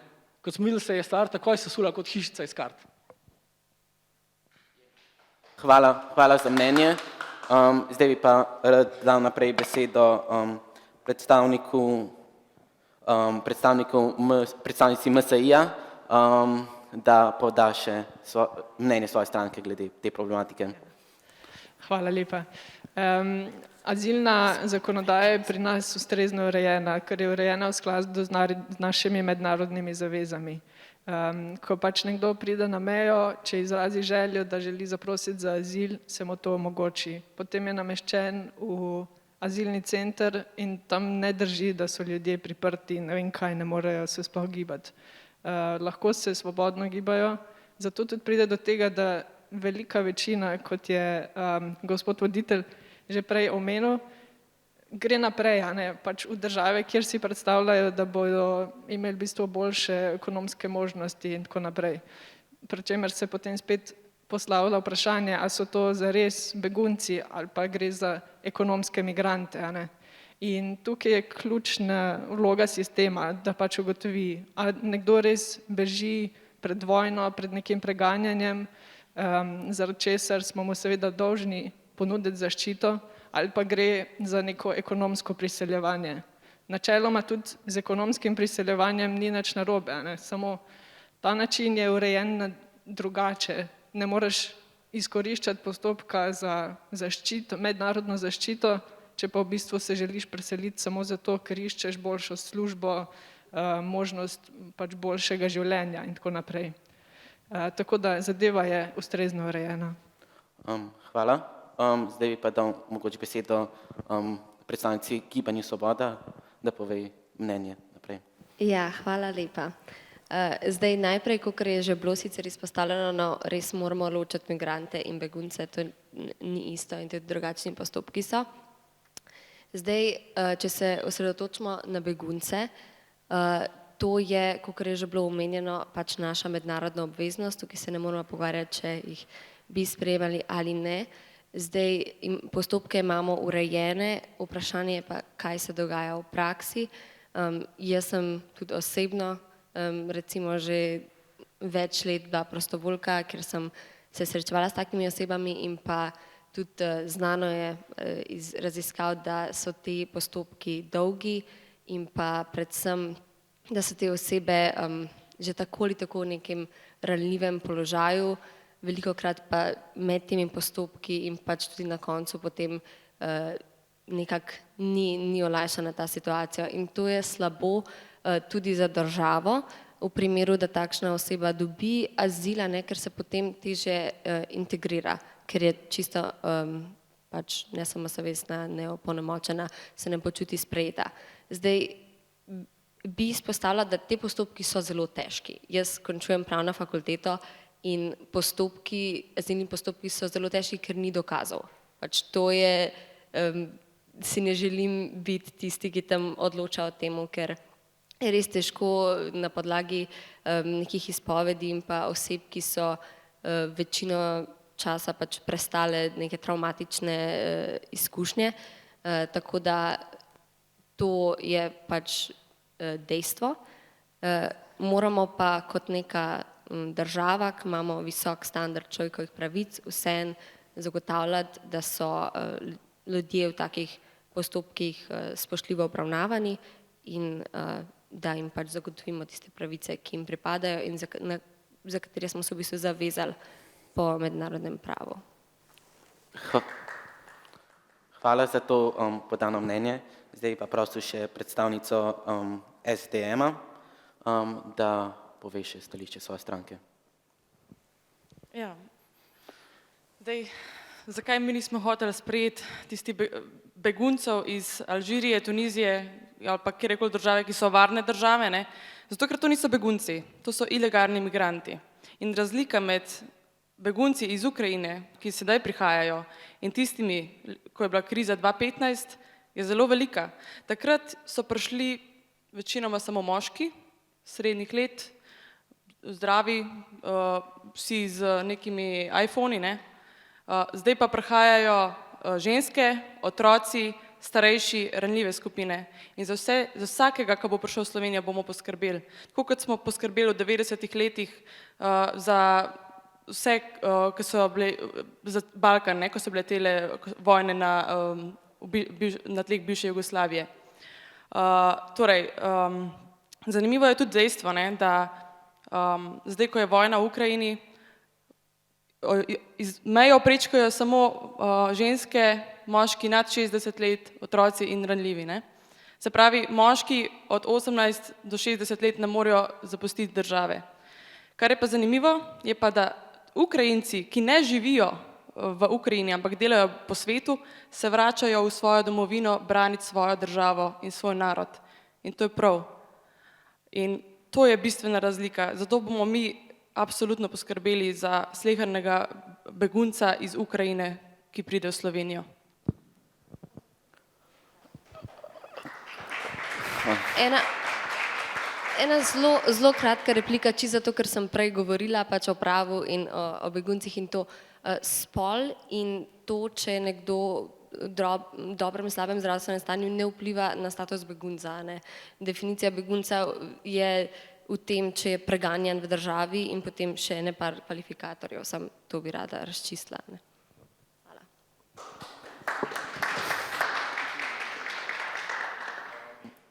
Hvala vsem za te replike in mnenja o tej problematiki. Zdaj pa predajam besedo naprej Klari za naslednjo trditev.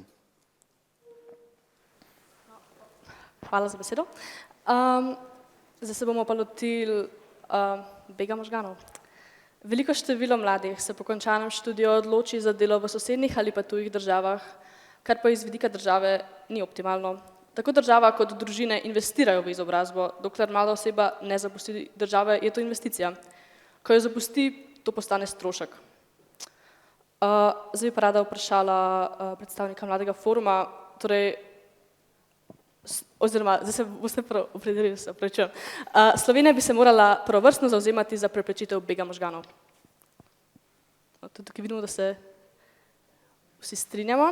Zdaj bi pa vprašala predstavnika Mladega foruma, na kakšen način bi vi SD to dosegel? Ne samo menim, da beg možganov lahko imenujemo tudi drugačne, ekonomska migracija.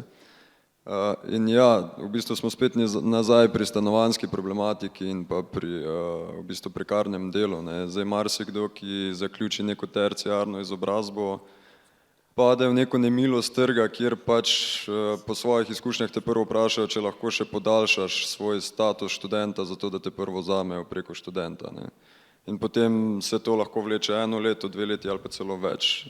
Jaz po svojih izkušnjah vam lahko povem, na koncu sem že po študentskem delu delal že kot delavec na ne vem kakšni pogodbi, že od avtorske pogodbe do ne vem kaj, vse so izumili. In ves ta čas v bistvu ne moreš vzeti niti kredita, ne moreš niti normalno zaživeti, ker ne veš, če boš naslednji mesec še dobil plačo. In spet smo nazaj pri tistih prvih temah. Prvo je treba v bistvu omiliti ali pa omogočiti enotno pogodbo o zaposlitvi in potem se lahko pogovarjamo o tem, zakaj bi mladi sploh nekdo, ki je visoko izobražen tukaj ostal. Je pa treba tudi opozoriti na en drug proces in to je že izobraževalni proces. Nekatere fakultete so kar, ne glede na to, da imajo status neke javne fakultete, so velik strošek. To je na primer fakulteta za arhitekturo. Tam nekdo, ki redno študira, porabi, ne vem, za material, ki ga rabi za makete ali pa kaj podobnega, je to lahko 100-200 evrov na mesec. In se že tukaj nekateri odločajo, da bojo šli pač študirati v tujino, kjer je to dobesedno ceneje. Ne. Ves ta proces, vse te sklope treba v bistvu vzeti v zakup, zakaj se mladi odseljujejo, ampak še enkrat, ja, to je ekonomska migracija. In očitno nekaterim je to nesprejemljivo, se pravi, če bi nas druge države isto tretirale, kot mi tretiramo zdaj, ravno te ljudi, ki smo jih zdaj imeli v obravnavi, potem bi mi bili zaprti verjetno v Sloveniji in bi se tukaj mogli sprijazniti z našo situacijo. No, hvala za odgovor. Zdaj bi prosila SLS za njihovo mnenje.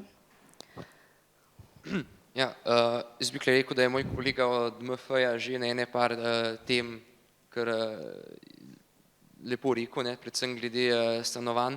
Bi pa mogoče še rekel, da tukaj je stvar tudi predvsem pri potem, no, se pravi, jobih, no, službah, prosim, hvala.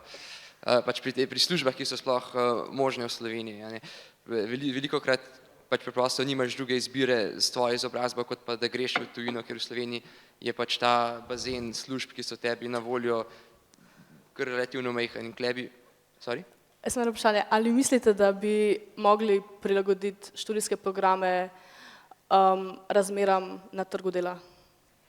Do neke mere, mislim, bi pa rekel, da je zelo pomemben, da imamo nek akademsko telo, ki je samostojno.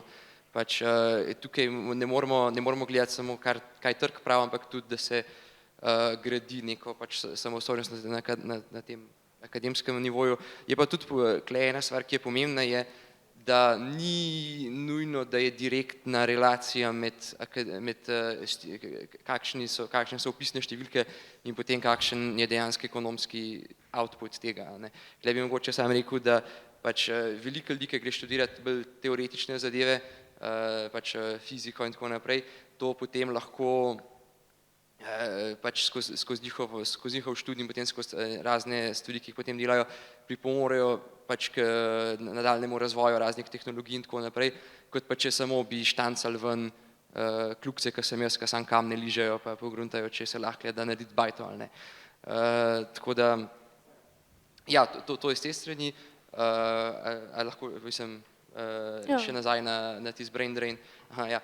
Potem bi pa še tukaj bi mogoče sam izpostavil za nazaj še, da mi imamo skozi našega evropskega poslanca Franca Bogoviča imamo ta program pametnih vasi, ki v bistvu pač pomagamo evropskim investicijam, da pridejo do v bistvu raznih kmetov in obrtnikov in malih firm na podeželju, da jim pomagajo z digitalizacijo in mehanizacijo in s tem glavno naredijo tudi visoko kvalitetne službe na slovenskem podeželju za mlade, da lahko v bistvu in tukaj pride do te lepe sinergije, kjer imamo starejše kmete, ki bi radi imeli digitalizacijo, imamo mlade, ki so usposobljeni v tem, mislim, vidite, kam grem, ne, hvala, da vam predolg.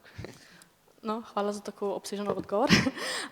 Zdaj pa bi prosila še odgovor Levice na to vprašanje. Ja, država mora v prvi vrsti zagotoviti, da imajo mladi dostop do dostojnih in varnih zaposlitev, ne pa, da so izpostavljeni nekim podplačanim izkoriščevalskim službam in pa takoj po študiju tudi prekarnemu delu.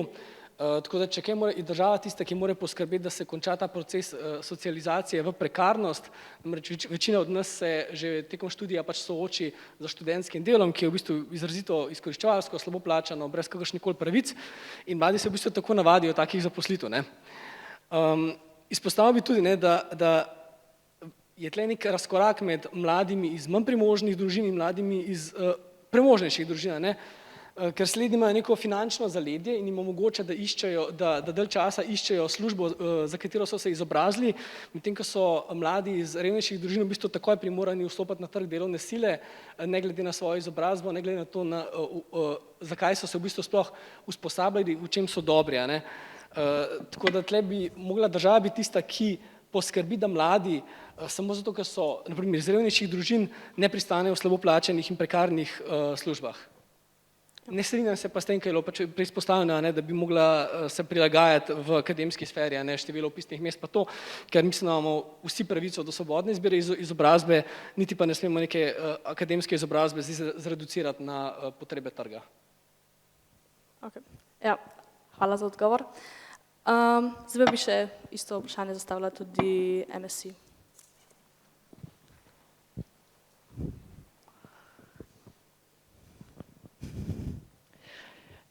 Vsekakor je treba upoštevati tudi potrebe trga pri tem, ko določamo, kam gre denar za študijska mesta na javnih univerzah, se pravi na univerzah, ki jih plačuje država. Zato, ker na koncu potem ostanemo z zelo velikim razkorakom med tem, kako imamo usposobljene ljudi in kakšna delovna mesta imamo v državi. In iz tega se potem samo še v bistvu vali en kup socialnih težav, več se mora namenjati denarja za socialo. Pri nas pa res verjamemo, da bi bilo treba med drugim javno objavljati zaposljivost diplomantov z določenih univerz, zato da si lahko tudi dijaki, ki se opisujete, potem naprej predstavljate, kakšne so vaše možnosti potem pozneje za zaposlitev. Obenem, prej, ko smo govorili še glede bega možganov, je pa treba tudi pritegniti v bistvu podjetja, ki bodo omogočala zaposlitev teh visoko kvalificiranih kadrov, ne? Ker univerzitetna izobrazba je visoko kvalificirana izobrazba, kar pomeni, da rabimo tudi delovna mesta, ki bodo to omogočala. Trenutno so pač taka visoka delovna mesta zelo močno obdavčena in delodajalec, ki pač hoče imeti nekoga raziskovalca, ki je pač izjemno dober, ga zelo težko potem tudi ustrezno plača. Zato je za nas ključen ukrep to, da znižamo davčno obremenitev tudi teh malce višjih plač, ne? Zato da lahko mladi ostanejo tukaj, se zaposlijo kot raziskovalci tako naprej v podjetjih, ki se s tem ukvarjajo. Tako da nasplošno tudi menimo, da bi na ta način lahko zelo veliko mladih tukaj zadržali. Mislim, da... Zdaj mi pod vprašanje, malo izziv za tole. Pač, če jaz se pogledam 18 let nazaj, sem bil na tem, da bom opisal filozofijo pa zgodovino. Ne? Zdaj, če bi država recimo gledala na to, jaz se strinjam, da verjetno je neka srednja pot kot povsod, ampak vendarle ti imaš tudi neke stvari v družbi, ki jih trg recimo, zdaj ne vem, trg zadnjih 20 let, da bi rabil filozofe razen v šoli, ne vidim zaposlitev, potem v šoli pa problem, da pa tudi zadnjih, ne vem, 10 let na prste ene roke lahko preštejemo, ne, dobro, gre pa človek še kaj drugega študirati zraven. Tako da, ne vem, imaš pa tudi konkretnega človeka, kako bi vi odgovorili temu konkretnemu mlademu, ki si pa želi študirati, recimo, en tak totalno ekonomsko nevreden pač predmet, ne, kaj bi mu odgovorili konkretnemu posamezniku? Tukaj bi jaz še malo dopolnila tisto, kar sem prej povedala. Se pravi, ja, gledamo, kakšne so potrebe na trgu dela, hkrati pa jasno omogočamo tudi nek razvoj znanstvene sfere. Ampak moramo pa tudi zasnovati študijske programe na način, da so mladi sposobni se, ne vem, pozneje tudi, ne vem, prekvalificirati ali pa znajti v kakšni drugi službi. Ker tega, da greš na univerzo in potem se zaposliš v točno določenem poklicu, tega je zmeraj manj. Oziroma se trg dela tako razvija, da bomo mi mogli tekom naših, ne vem, trenutno 40 let delovne dobe tudi menjati kakšen poklic, tudi zaradi digitalizacije, zato ker se zelo hitro dogajajo družbene spremembe. In zato je tudi ključno, da univerze mlade pripravljajo na poznejše življenje. Se pravi, tukaj so predvsem neke te kompetence, ki veljajo na splošno v službah, ne vem, da znaš javno nastopati, da znaš malo, ne vem, matematike oziroma neke osnovne čist finančne stvari. Tako da mislim, da mora biti tudi ta en osnoven nabor kompetenc vključen v visoko izobraževanje. Hvala. Zdaj pa bi jaz sam še eno tako vprašanje, ki je namenjeno vsem, lahko kdorkoli se javi, da bi odgovoril. Kaj pa mislite, nekatere države imajo urejen tako, da če se ti univerzitetno izobraziš pri njih, moraš tudi bolj delati nekaj časa obvezno v tej državi, ki ti je ponudila šolanje. Ali mislite, da je to lahko rešitev za beg možganov v Sloveniji? Ja, Ker vsi opredelimo, ali mislite, da je to rešitev za beg možganov?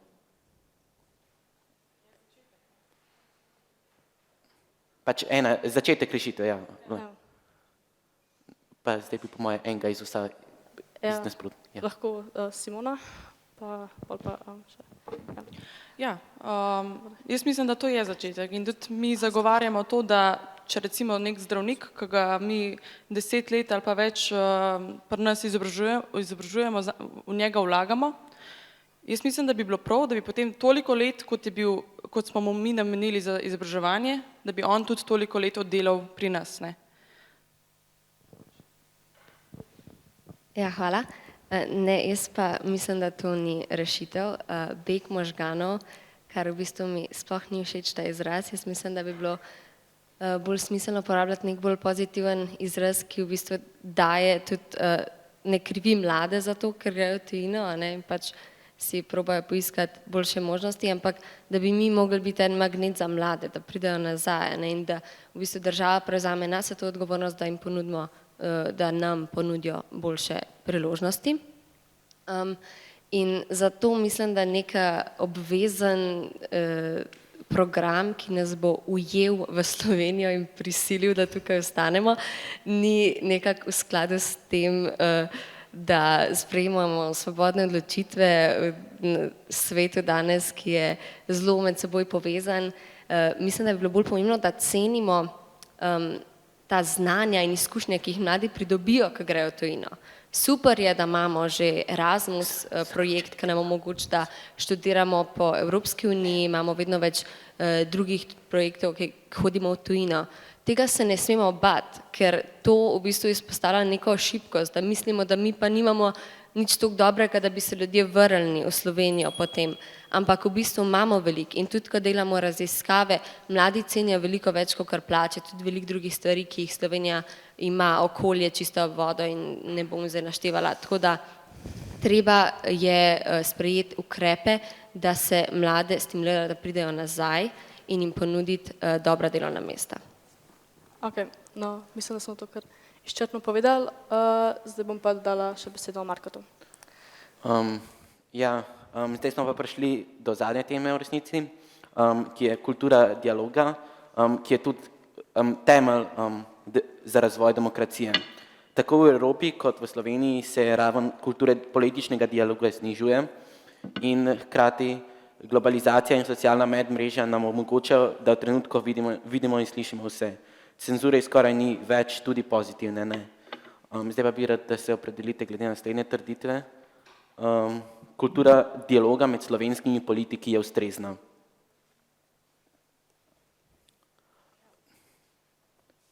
Ja, hvala. No, zdaj bi rad pozval, da to naj zdaj ne bo obsojanje in kazanje s prstom druge na druge, ampak predvsem priložnost in spodbuda za dvig kulturnega dialoga v vseh vaših strankah. In zdaj bi se mogoče prvo obrnil k predstavnici Gibanja Svoboda. Vaš predsednik se ni odločil za profil na Twitterju, čeprav vem, in bi rad vas vprašal, zakaj menite, da je to, in pa naslednje vprašanje pa je, kakšni se v vaši stranki, kakšni se vam zdijo minimalni standardi, ki bi se jih morali vsi držati v politični kulturi. Hvala. Ja, hvala. Zdaj te odločitve predsednika glede Twitterja, ne bi komentirala, to lahko tudi on razloži, zakaj se je tako odločil. Verjamemo pa, kakor je bilo tudi že večkrat rečeno, da je treba dvigniti raven dialoga, posebej političnega.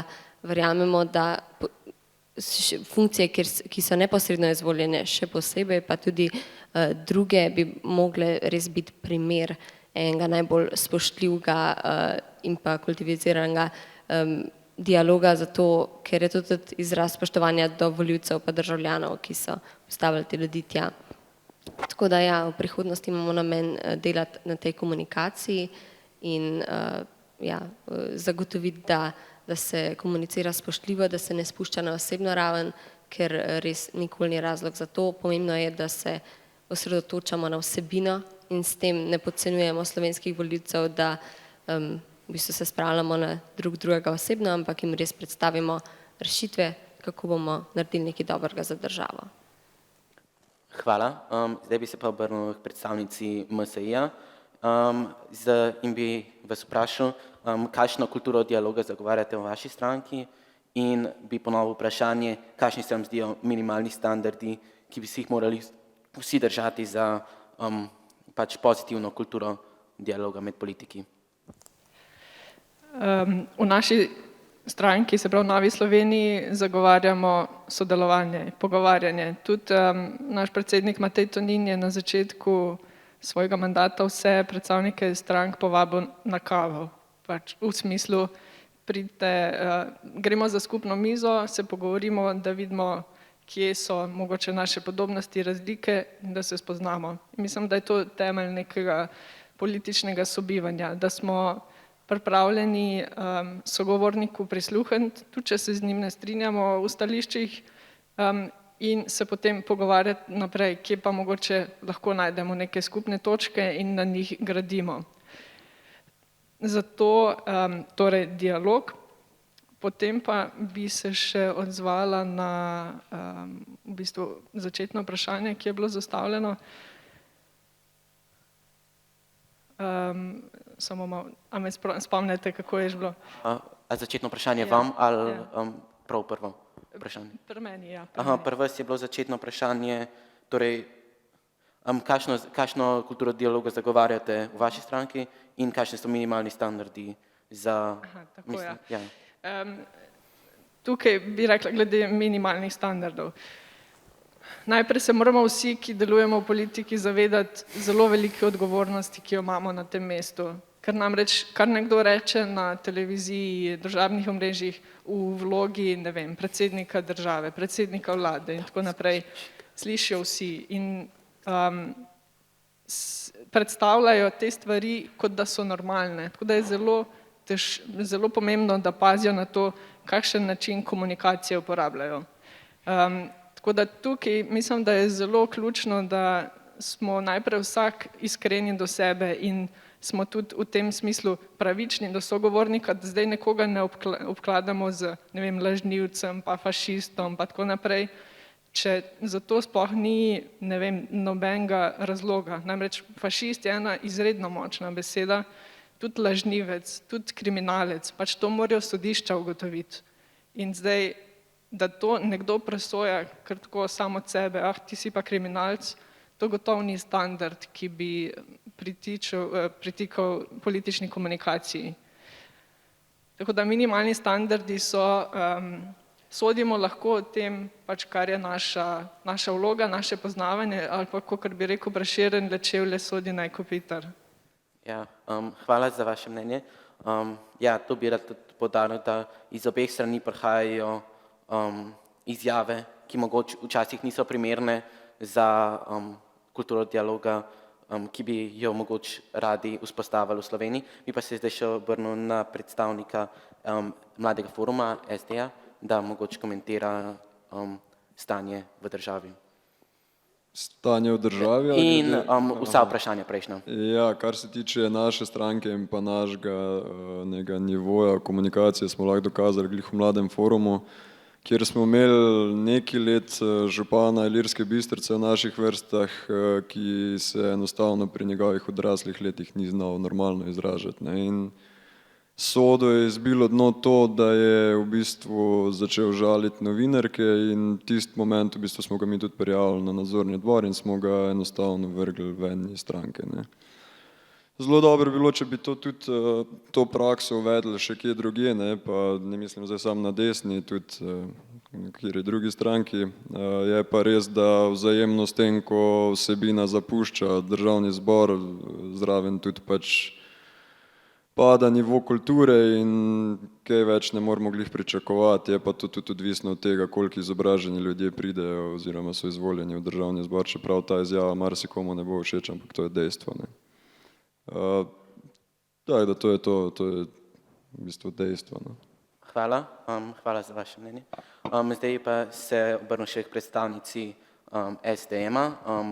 Na vašega predsednika velikokrat padajo očitki, da se neprimerno obnaša za svojo pozicijo. Mogoče bi komentirala ostala vprašanja, ki sem jih že postavil in tudi to zadnje. Ja, velikokrat nas v bistvu vprašajo, kaj se dogaja s Twitterjem našega predsednika. Zdaj, to je stvar njega, ne, to ne morem jaz komentirati. Bi pa rekla to, da vedno vlačijo ven ene in iste tvite, ne, ko kdaj kaj tazga pač zapiše, vse ostalo, kar pač je pa pozitivnega in dobrega, se pa ne. Ampak jaz bi tudi šla tlele, ko smo že pri kulturi dialoga, bolj na sodelovanje. Zdaj, ko smo mi prevzeli to vlado, mi smo ponudili roko sodelovanja čisto vsem strankam. Naša vrata, smo vedno rekli, so odprta za vse, ki si želijo dobro za Slovenijo. Ampak določene stranke, žal, pri nas v Sloveniji, že preden sploh se začnemo pogovarjati, njihov program ne temelji na pač nekih točkah pa programu, ampak temelji na tem, da mi z Janšo sodelovali ne bomo.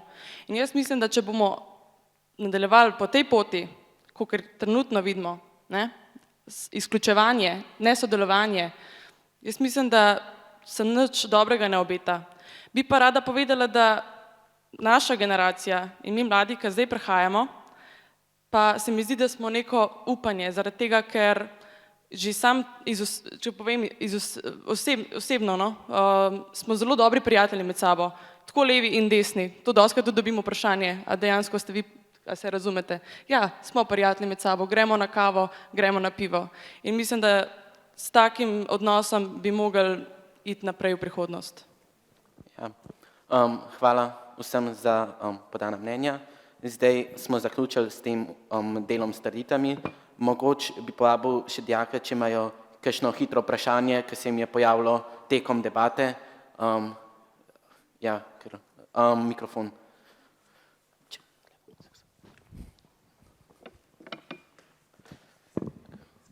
Ja, lepo pozdravljeni. Mene pa zanima, kako bi se, oziroma kako bi vi reformirali, po mojem mnenju, preširok sektor javne uprave, ki v bistvu svojo birokracijo zavira napredek. Mogoče rešitev digitalizacija, pa mogoče eno nepovezano vprašanje, če se samo lahko opredelite s karticami. Slovenija bi morala kot država pomagati pri ustanovitvi svoje letalske družbe, da ali ne? No, če se prvo opredelite glede teh. Zdaj nimamo časa, da bi vsak... Slovenija bi morala pomagati pri ustanovitvi svoje letalske družbe, je bilo tretjo. No, zdaj vidim, da je predsednik Mladega foruma dvignil, da se strinja, tako da bi vas prosil, da hitro, če bi sam povzel. Ja, samo komentirate to, kar ste zdaj glasovali. Ni priškan. Ja, kar se tiče javnega sektorja, kje pa piše, da javni sektor zavira razvoj?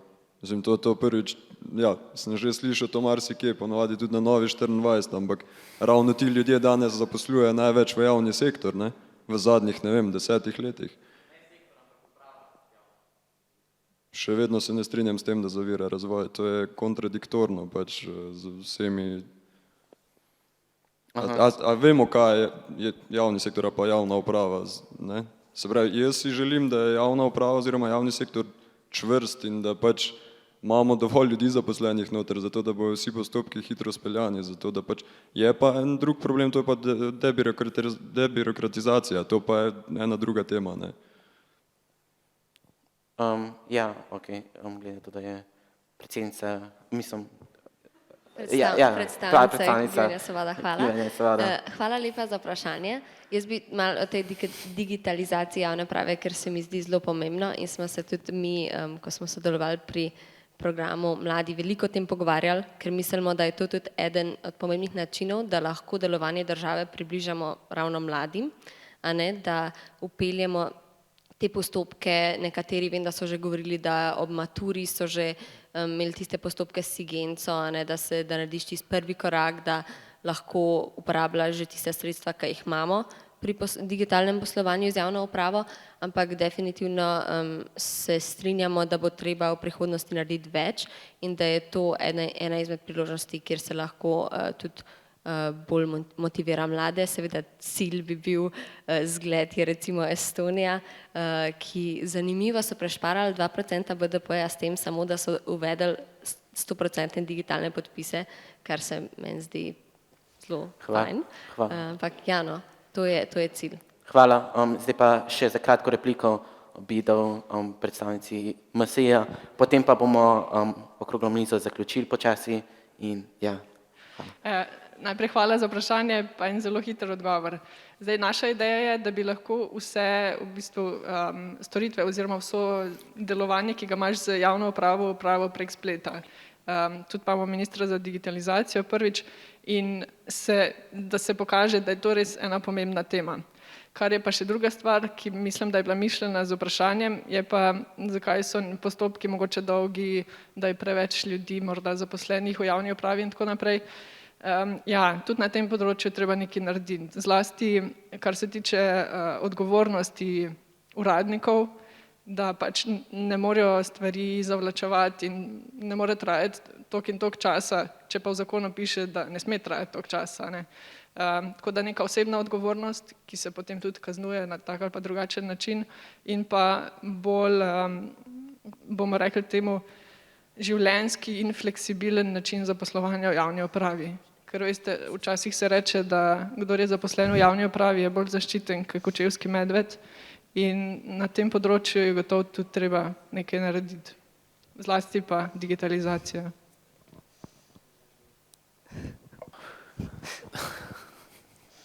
No, prav, še hitra replika. Bi sam na hitro mogoče samo eno zaključno... 3 besede. Vse bo v redu. Drugače sam na hitro bi takole izpostavil, pač lejte, če poenostavimo, prejšnja vlada nam dala Sigenco, zdaj trenutna vlada nam dala e-vinjeto in tako naprej, te stvari se dogajajo in te stvari grejo naprej. To, da se govori, je javna uprava, to je več ali manj vedno samo demagogerija, ker to kaj je implicitno, da pomeni, da če mi bomo pa zmanjšali to, mi bomo debirokratizirali, mi bomo zmanjšali število papirjev, implicitno, kaj da te, ko so pa trenutno na oblasti, pa za nalašč dajo več papirjev, ker pač, ne vem, so grozni in bi radi imeli, da se čim več papirja stran porabi pa časa ljudi. Tukaj gre pač za preprosto probleme velikih organizacij. Pač, če imaš neko tako stvar, kot je država, bo vedno prišlo do takih problemov, ki so pred birokratizacijo, ki se jih tudi sproti odpravlja, da se potem nekaj ful specifično govori, kako pa so oni slabi, ker so ne debirokratizirajo, pa je mogoče malo velike deplasirano. Ampak drugače pa ja, itak, da vse vlade delajo na tem. Hvala. Hvala.